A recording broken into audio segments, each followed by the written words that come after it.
Lunes na Lunes pala, talagang bubusugin na namin kayo sa masasarap na putaheng gawa sa baka dito po sa isang restaurant sa Pasig. Dalawa pong recipes ang ituturo po namin sa inyo, kaya maganda niyan, kumuha na kayo ng papel at saka ng ballpen.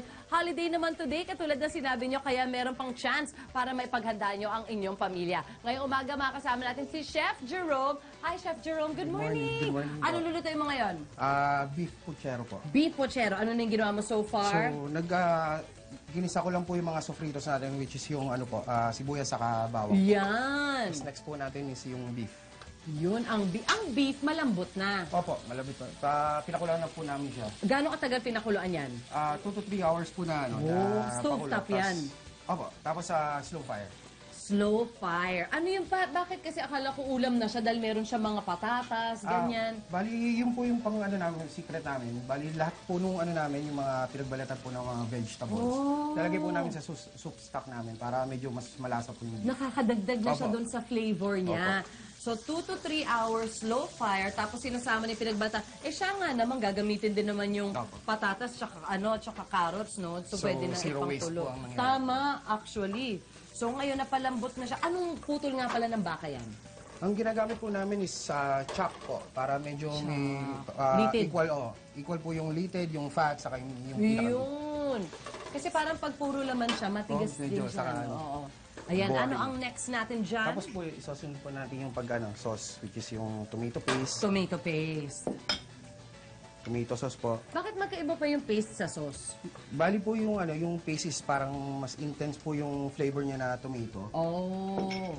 So, tapos siya rin po yung magiging pagpalapot niya. Okay. Tapos po yung yung pinagpakuluan po natin. Yung ating stock. Iba Stock pa rin ang lasa, chef, ng stock talaga, no? Opo. Nagawa talaga. Kasi yung tubig po saka yung broth. Oo. Yun. Mabilis lang pala to, basta napalambot na yung baka. Opo. Alright. Then after nito po, yung lahat po nung na natin, yung mga ingredients Yung mga natin, gulay na natin. which is yung matagal pong lutuin is yung kamote. Oo. So ito, Saka yung chef, beans. habang niluluto mo siya, meron pa siyang konting sak, lalo pang lumalambot yung kanyang Opo. baka. Okay. Yun ang ating kamote, ang ating Beans. Baguio beans. Tapos yung, po, Kaya siya naging pochero dahil dyan, no? Opo, sa saging.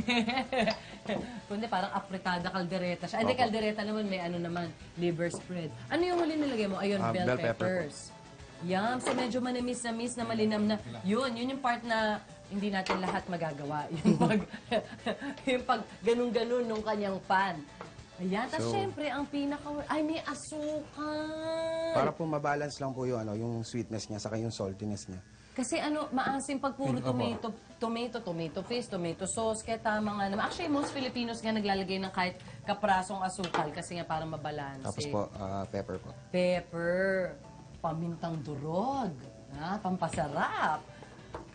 Yun na! That's it! So siguro Tapos, maganda. kumulo na po yung pechay po. Pechay, kasi siya na yung huling-huli. Opo. I love it! Ayan na po ang ating beef puchero na matitikman na natin. Gusto ko dyan. Malambot na rin naman yung beef na yan. Yun, ang ating beef puchero.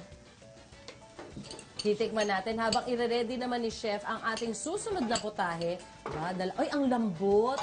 Alam niyo, iba din talaga yung effort ng yung nagsispend time kayo para pasarapin at palambutin ang karne. Parang sarap. Chef, ang sarap. Thank you po. Ang harap nung manamis-namis siya. Ang love it. Okay, next. Ano nga ba gagawin natin ulit? Yung braised beef po. Braised beef. Yun, braised beef. Basically po, ang ginagamit po naming gravy po, yung pinagpakuluan din po. Tapos, meron po kaming mushroom na ingredients po. Yung sinasama namin para maging gravy po nung braised beef po lang. Tapos napampalapot. May ande wala. Ayun. Kasama na siya doon. So, gravy muna siya. Opo. Alright. Tapos, ayun yung ating soup stock.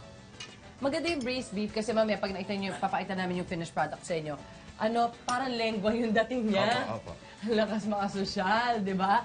Tapos, syempre, mas mura. Although, alam niyo naman, may presyo din ang beef, pero syempre, mas mura siya dun sa lengwa.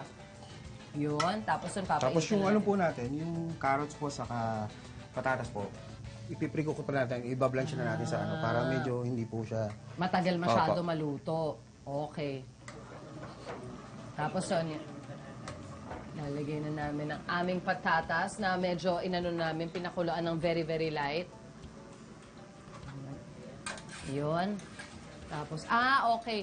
So, ano siya, para siyang deconstructed, yung braised beef niya. No? Tama ba, Opo. Chef? Nakahiwala yung kanyang gulay dun sa kanyang karne, tapos ano mo lang yung sauce sa ibabaw. Opo. Yun. Opo.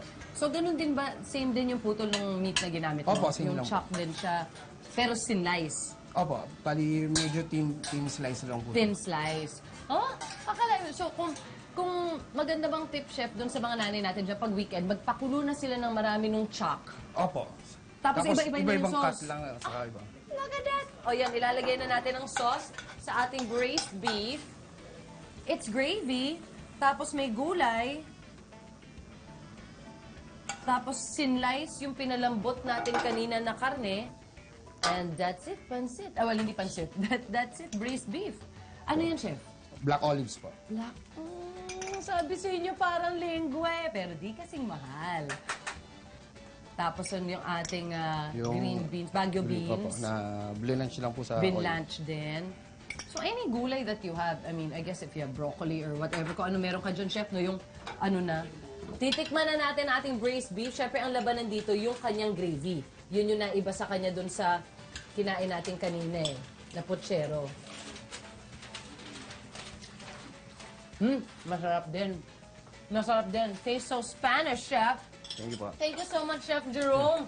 Ako maraming salamat. At syempre, bukod sa dalawang dishes na yan, meron pa kaming isa pang recipe na ituturo sa inyo mamaya para tuloy-tuloy ang pag-enjoy natin ngayong Holiday Monday. Kanina po, ngayon naman na, of course, hindi pwede mawala ang sikat sa mesang Pinoy, ang kalderetang baka. Meron din po tayong kare-karing baka. Meron din tayong beefsteak na baka. Meron din beef broccoli at beef teriyaki.